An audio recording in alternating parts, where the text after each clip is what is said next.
এখন যে ভিডিওটা দেখতে পাচ্ছেন এটা হচ্ছে ইমিগ্রেশনে যাওয়ার আগের ভিডিও।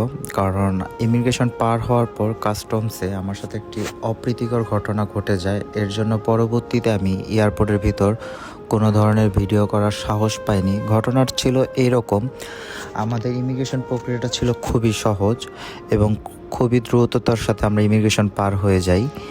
বাট যখন আমরা লাগেজ নিয়ে বের হচ্ছিলাম তখন কাস্টম অফিসার আমার কাছে এসে বললেন, আপনার ব্যাগে কি কোনো ক্যামেরাযুক্ত ডিভাইস আছে? আমি তখন বললাম, হ্যাঁ, আমার মেটার এবান স্মার্ট গ্লাস আছে, যেটার মধ্যে ক্যামেরা ছিল।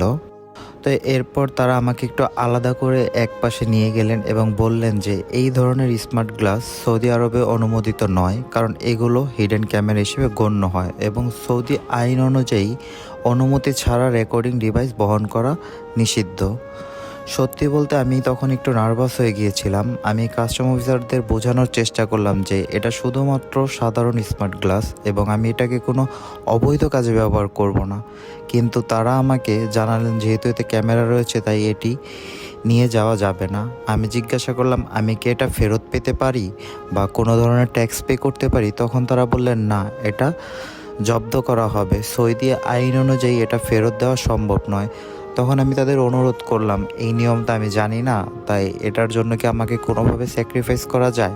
তারা বলল না, আমরা নিয়মের বাইরে যাইতে পারবো না।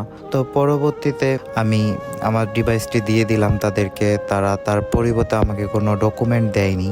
সো পরবর্তীতে আমি জানতে পারলাম যে কি সৌদি আরবে নেওয়া যাবে না, কোনো ক্যামেরাযুক্ত ডিভাইস, ড্রোন বা হিডেন ক্যামেরা, এসব সম্পূর্ণ সৌদিতে নিয়ে ঢোকা নিষিদ্ধ। যদিও আমার স্মার্ট গ্লাস হারালাম, কিন্তু এক মুহূর্তের জন্য মন খারাপ করিনি, কারণ আমার আসল উদ্দেশ্য ছিল ওমরা করা এবং আল্লাহর ঘরের ইবাদত করা। এসব ছোটোখাটো জিনিস নিয়ে সবচেয়ে বড় আনন্দ কমাতে চাইনি। তো আপনাদের জন্য যারা আমার এই ভিডিওটি দেখতেছেন তারা অবশ্যই খেয়াল রাখবেন এই ধরনের কোনো ডিভাইস সাথে নেবেন না।